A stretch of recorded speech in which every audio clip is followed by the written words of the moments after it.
many times, Lord. Hello, everyone. Welcome to Groundbreakers to Harvesters podcast, season 1.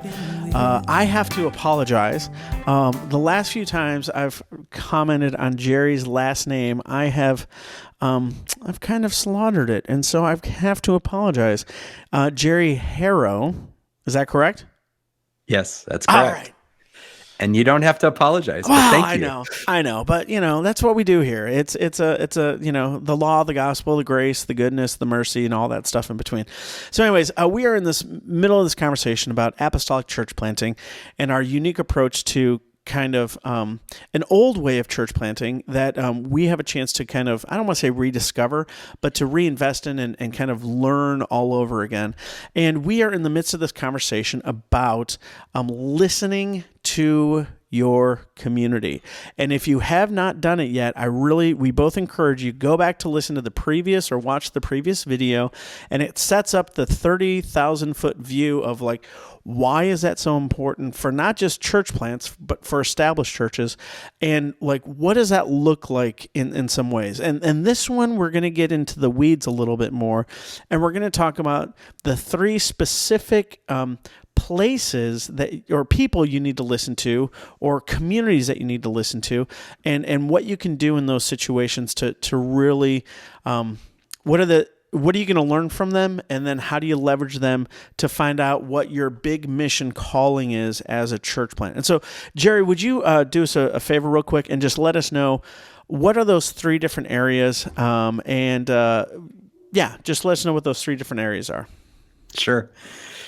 Well, you and I talked about this. We were trying to figure out, okay, are there different areas that we need to focus on? And there really are. One that I really enjoy doing, but it's probably one of the harder ones, is the community leaders, and that's the people like the mayor and the city councils and the people in the community itself, the fire departments, the police, all of those different people in the community that really have their pulse on that community every day, day in and day out, including even the school systems. So you go to the superintendents and some of the principals, and wow, what an interesting picture of the community you can get by going there. So that's one of them. I call those community leaders.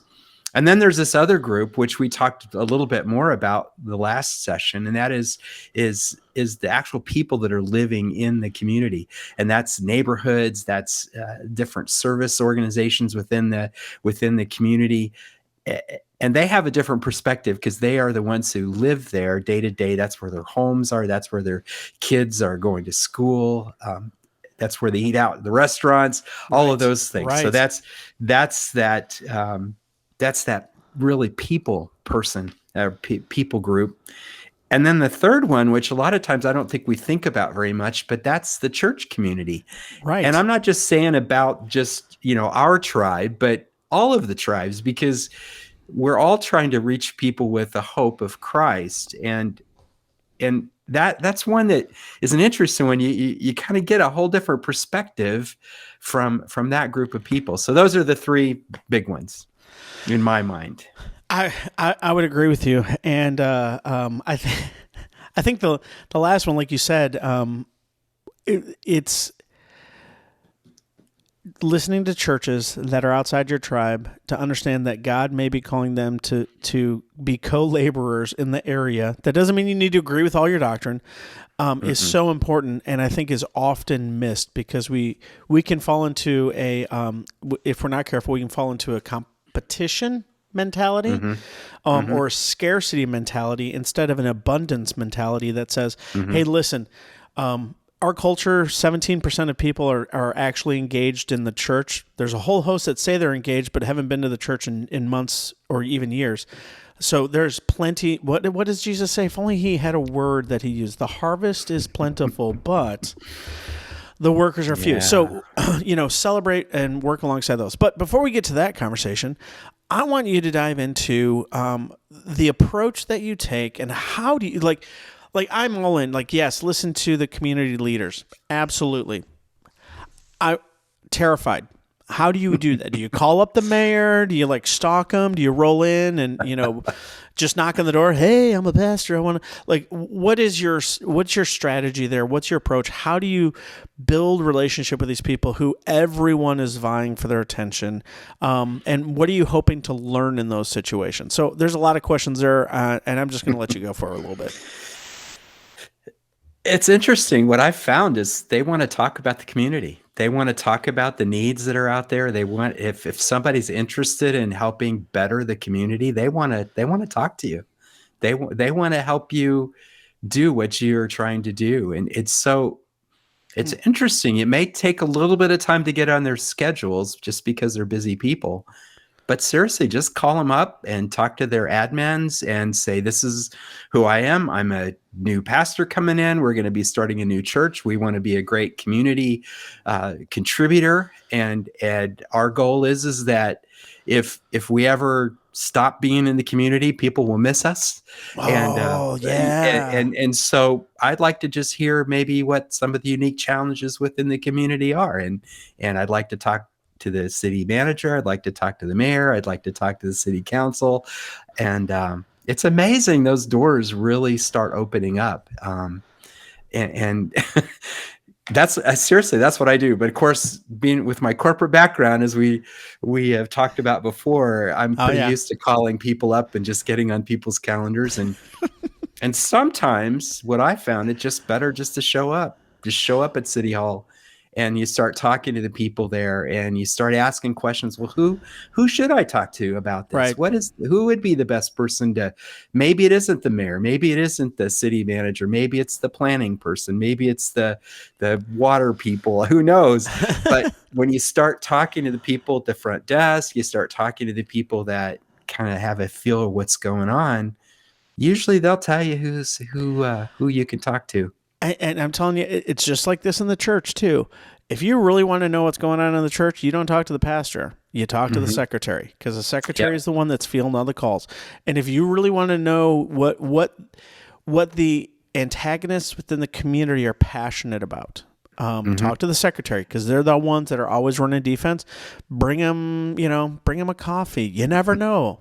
A little gift might do that. So let me ask, so that's one-on-one conversations and having those. And I think, they care about their community, and I think they're looking for allies in impacting the community. And more often than not, people in those high positions, all they deal with are the alligators and the antagonists and people who are upset about something, particularly well-established smaller communities that are starting to experience explosive growth. They have a miserable job because everyone they've known and that elected them are now mad at them because there's a new subdivision being put in, and this little 3A school is going to be a 5A school, and all of what it was is no longer. And so they're looking for advocates, and they're looking for people who that are coming with hope and joy, to put it mildly. What about joining some auxiliary organizations like the Rotary Club or the Chamber of Commerce and things like that? What's been your experience there, and what would you encourage a guy that's maybe thinking about doing church planning or even an established church? What's that all about? I think there's some real value in that, and we've joined the Chamber multiple times. I've been part of the Rotary Club in the past, but I'll just be really frank with you. It really is dependent upon how much energy and how much participation you're going to be there with. Gotcha. I mean, if you join it and you never show up to their networking events, or you never are there to help them with their important community events, if you're just there just to, check the box off, we're a chamber and we're listed in the chamber, part of the chamber, it's not worth the time. So it's one of those things that you have to be.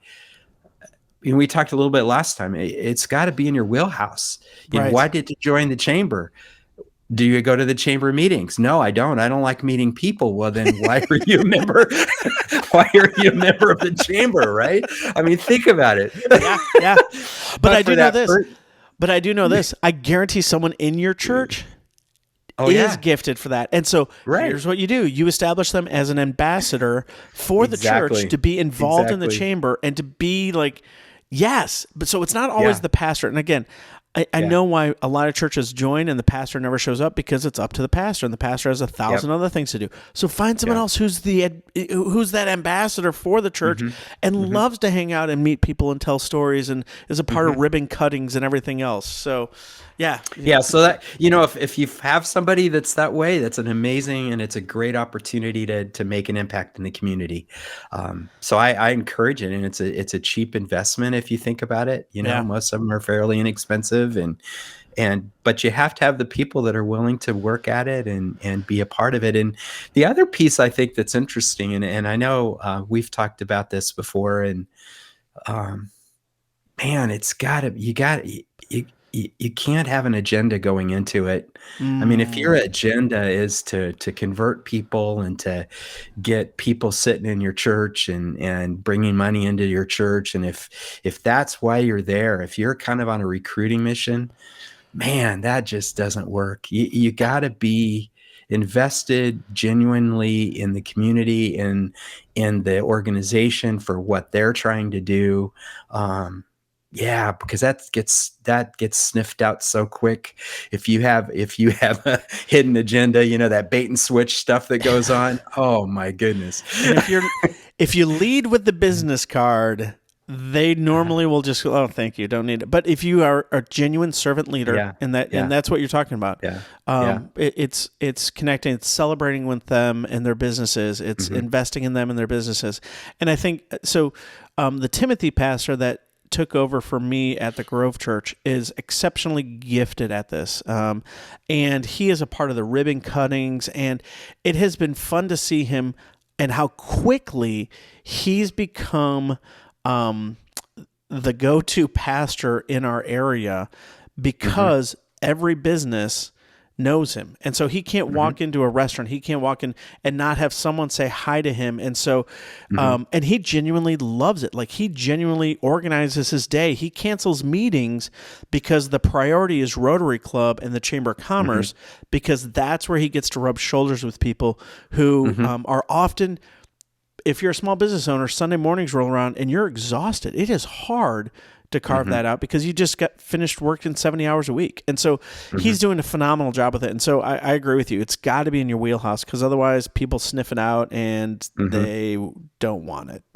And if you think about it, even take that into another big community organization, leaders, and that's school systems. Yeah. And if you think about school systems, it's the same thing. They have to protect their teachers. They have to protect their students from people that maybe are coming in with their own agenda. So it's the same type of thing. Do you want to really partner with a school and with a school district and really truly just help the community and not really count numbers coming to your church because of it?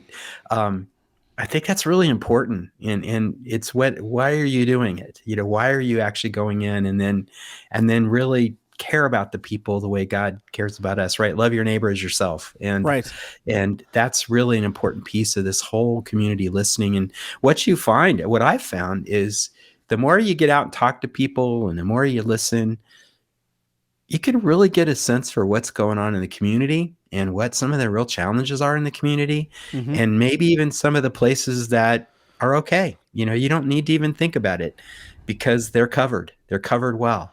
Right. And that's a cool thing to be able to start seeing that picture form. Right. And that's where, it gets to the third one. And we're going to get to that a little bit more in depth, is that whole church of, find out what the other churches are doing. Like in our area, there's a church called The Well, and they do an exceptional job of providing food and providing resources to celebrate the teachers and thank the teachers. So I would be foolish as a church planner to go, well, I'm going to go compete with that. No. Find out something else. And if your schools are covered, great. Guess what may not be covered? They're nursing homes. Not nearly as exciting and as...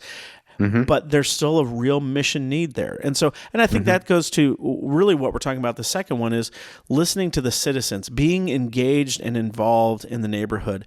One of the things that, this was probably 3 years ago, you and I came across each other at a conference, and you had talked about how you and your wife have your chairs in the front yard and how you spend regular time, particularly in spring and fall, because summer is miserable and winter, who knows, drinking wine, just being out in the front lawn, right? And I was really struck by that because most of Texas, particularly, we all have 6 to 8 foot fences, and we spend gobs of money turning our backyards into paradise. And no one spend time in the front yard. They'll all walk. They'll walk their dogs. And you really shifted that. And so I haven't told you this yet, but my wife and I just recently finished a project that I called the Gerry Project. She doesn't know why. I called it the Gerry Project. And we tore out part of our front flower bed and shrubs and bushes and all that stuff. And we laid down paver stones and got 3 old school 1950s metal chairs, and we got this fire pit. And it's because we love doing fire pits in the backyard. We want to do fire pits in the front yard so that we can start to connect with our neighbors. And that's so important that we're just intentionally spending time and discovering ways that we can connect with the people that are already around us.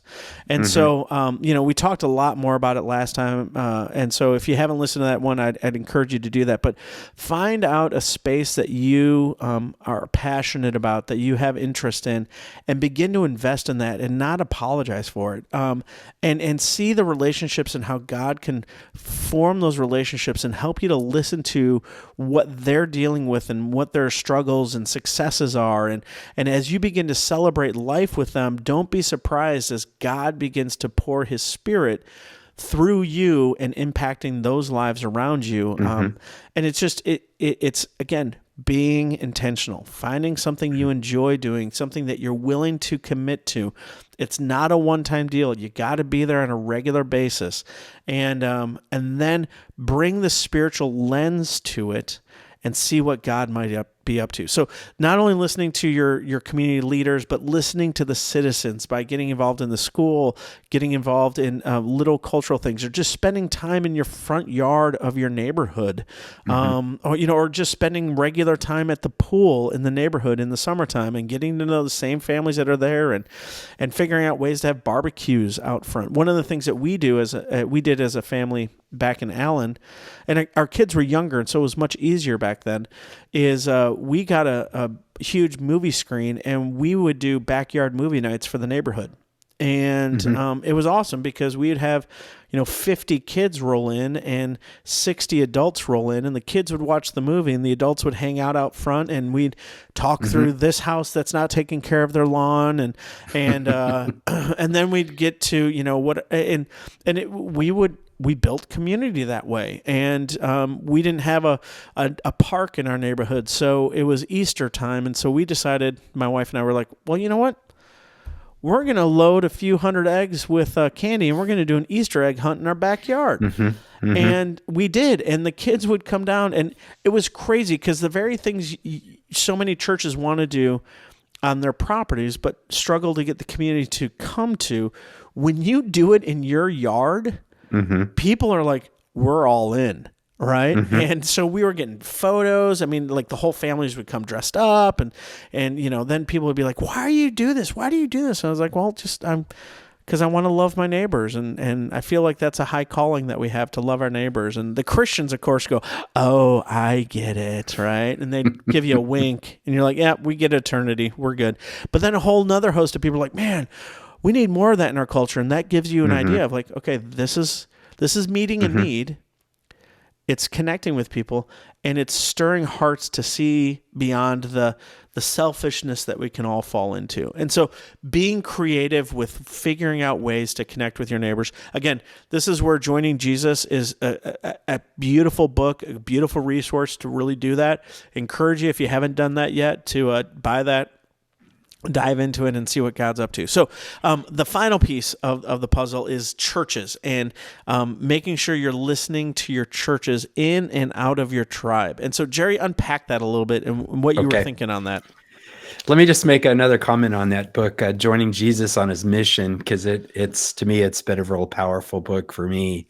One of the things he has in there, and I have an engineering background, so I love formulas, and it talks about unhurried time with proximity, with some common thing. Most of the time, food.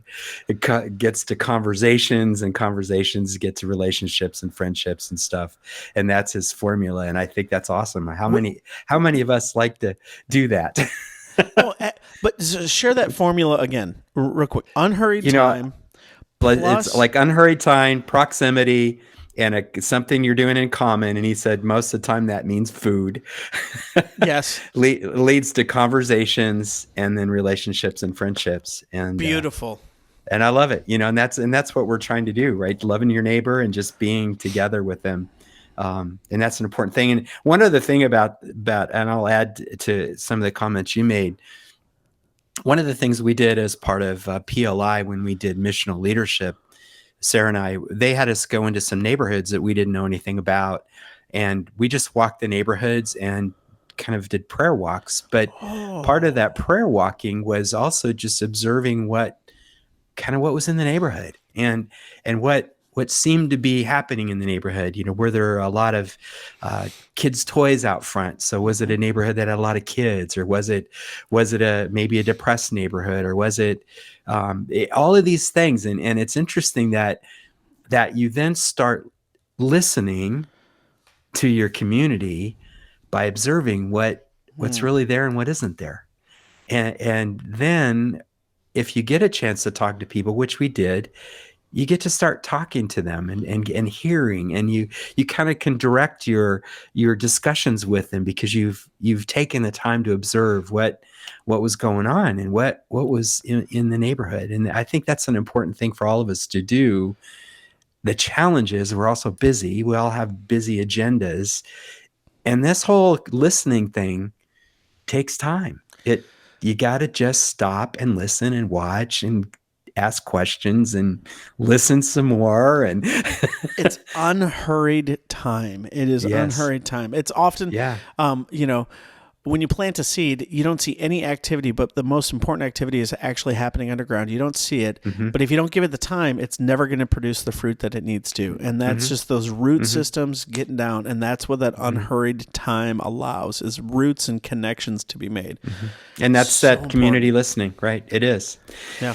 So forward on to the question about churches. One of the things I like to do when we come into an area is just to stop in at the churches and talk to the pastors and get their perspective on what they think the needs are, and what they're involved in, and where if they could, maybe where would they want to be more engaged in the neighborhoods or in the community but they can't, maybe because of resources, because of the people that are gifted there. Right. So it's a really interesting, different perspective that you hear from churches of different tribes. And, usually for us, when we go into a neighborhood, there isn't a church that is, of one of our Lutheran churches that are brothers in there. So it's hard for them to know what's going on, but the churches that are there really are interesting people to listen to. And then on top of that, on the other side of it, we talked about talking to the civic leaders, and that I'll usually ask the civic leaders, man, what church in this area is really making an impact in this community and really and helping out. And that's a really interesting question, because sadly, most of the time what I hear is nobody. Yep. They're just coming to their church, and I call it navel gazing, and really not in the community. And so that's a sad commentary a lot of times about our churches in the neighborhoods and things. But so I ask them too. And then if they say somebody, I say, why? What are they doing? What are they involved in? Right. And so I get a feel for that. And it's really powerful to hear from the churches. It really is. Because you also see a heart, God's heart, I believe, in a lot of respects, on how to reach the community, how to love the neighbors, love your neighbors as yourself. And that's been a real interesting thing. And then I'll typically ask him too, and you know me, I'm this pretty, is such a gutsy question right here. I know. You told me this, I was like, oh man, is there room in this community for another church? And I'll usually ask him that, and I'll ask the civic leaders that too, and usually it's funny because it sets them back a little bit to begin with, and then Yeah. they'll usually answer me. They'll usually answer me. And this last time I asked this question, I'll never forget this.